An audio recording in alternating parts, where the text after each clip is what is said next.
स्वागत है आपका खुशियों के त्यौहार में। यहाँ हम त्यौहार की तैयारी से पूजा की थाली तक का सफ़र पूरा करेंगे। आज मैं श्री चित्रगुप्त भगवान जी की कथा सुनाने जा रही हूँ। कृपया ध्यान से सुनिएगा दोस्तों।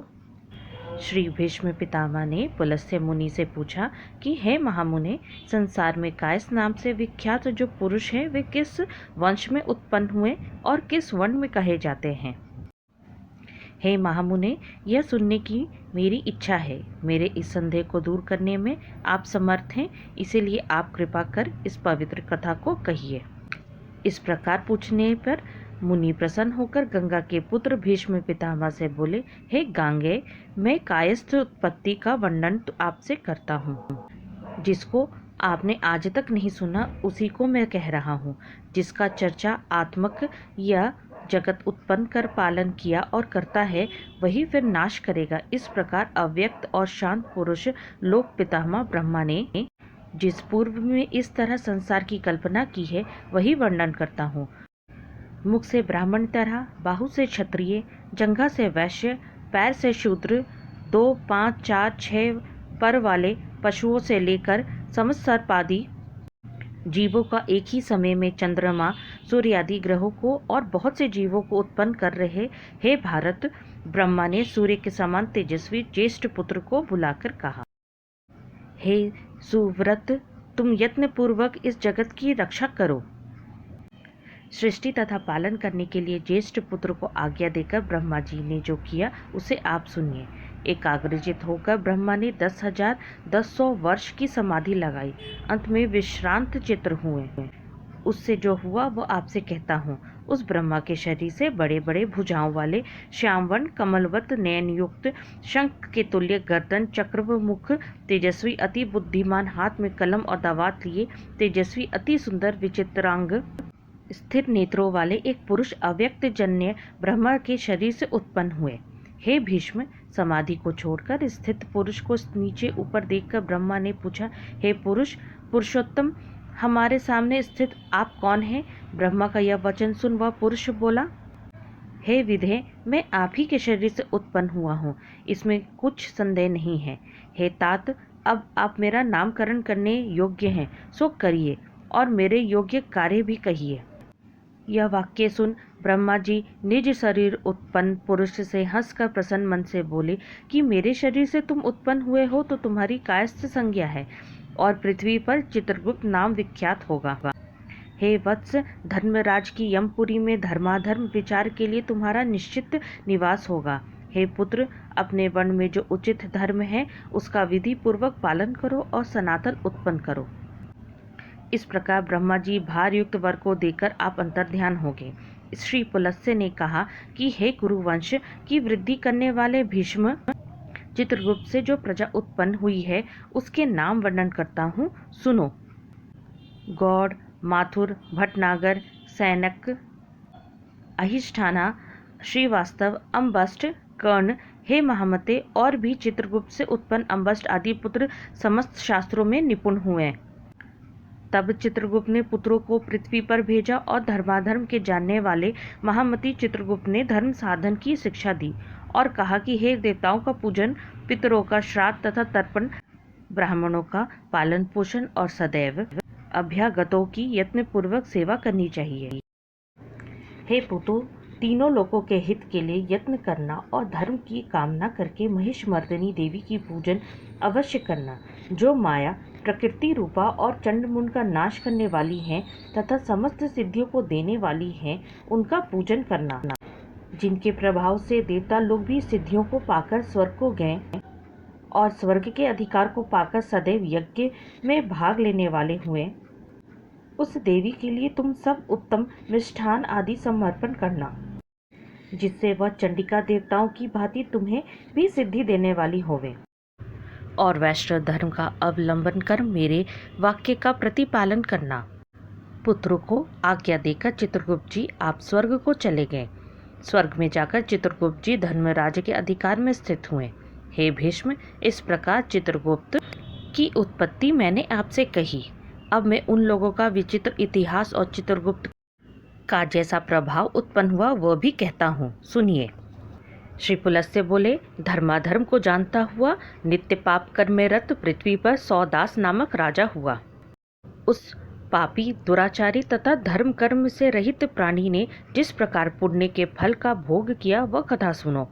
राजनीति नहीं जानते हुए भी राजा ने निज राज्य में ढिंढोरा पिटवा दिया कि दान, धर्म, हवन, तर्पण, अतिथियों का सत्कार, जप, नियम तथा तपस्या का साधन मेरे राज्य में कोई न करे।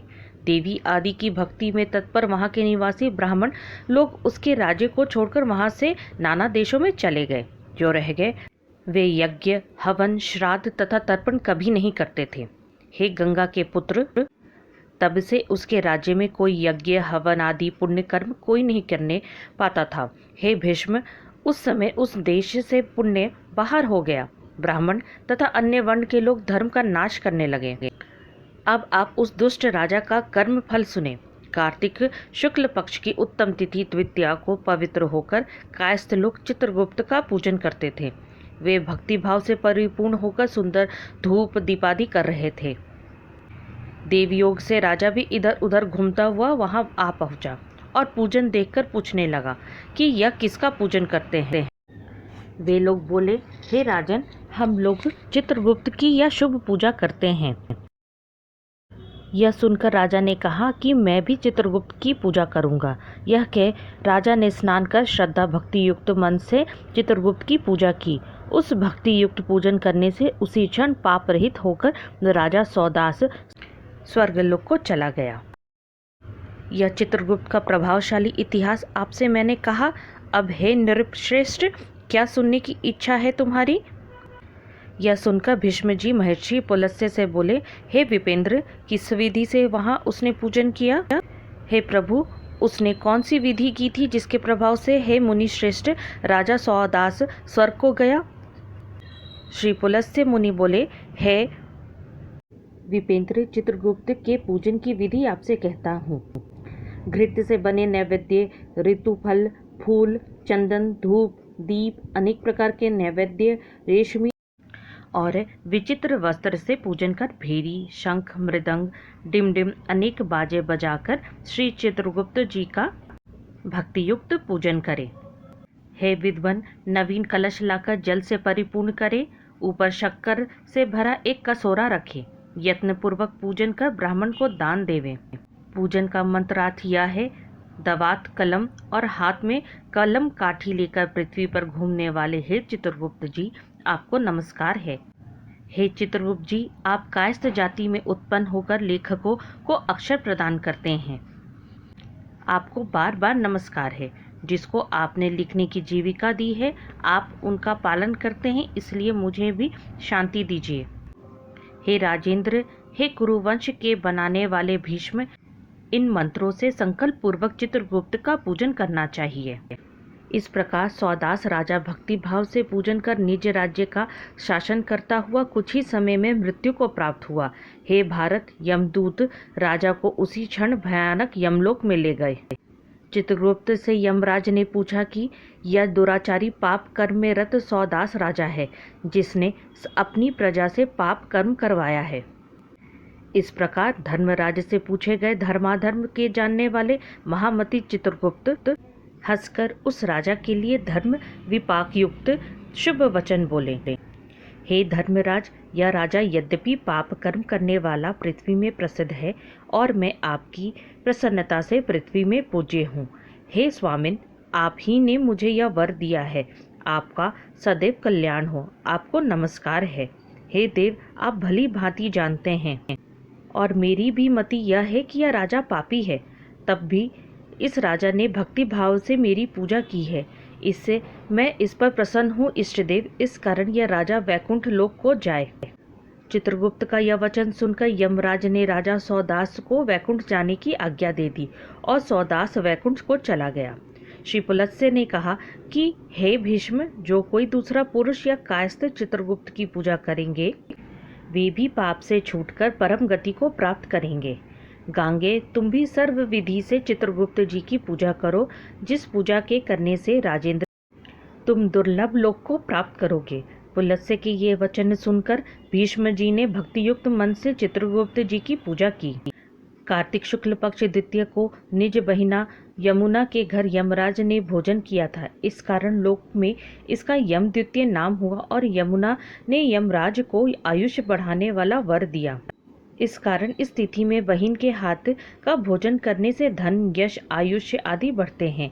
इस तिथि में अपनी शक्ति के अनुसार बहिन को दक्षिणा दें और कायस्लोक बहिन के घर में चित्रगुप्त का पूजन करें। चित्र विचित्र वर्ण के पुष्प, रक्त चंदन, काले धतूरे के पुष्प और शमी के पत्ते से पूजन करें। गुड़ मिश्रित लड्डू का नैवेद्य भोग लगावे।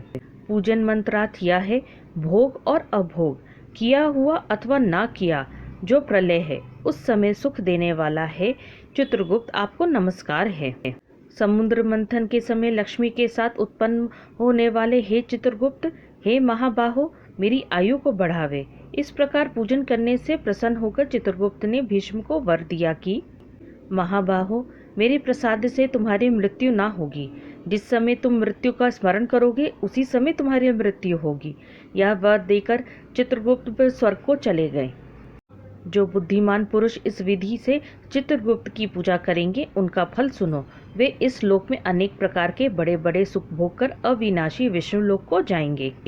कायस्थों की उत्पत्ति का कारण दिव्य श्री चित्रगुप्त जी की कथा को जो श्रेष्ठ मनुष्य भक्तियुक्त मन लगाकर सुनेंगे वे पुरुष समस्त व्याधियों से छूटकर दीर्घायु होंगे और मरने पर जहाँ तपस्वी लोग जाते हैं ऐसे विष्णु लोक को जाएंगे। इसमें कुछ संदेह नहीं है। बोलो श्री चित्रगुप्त भगवान की जय।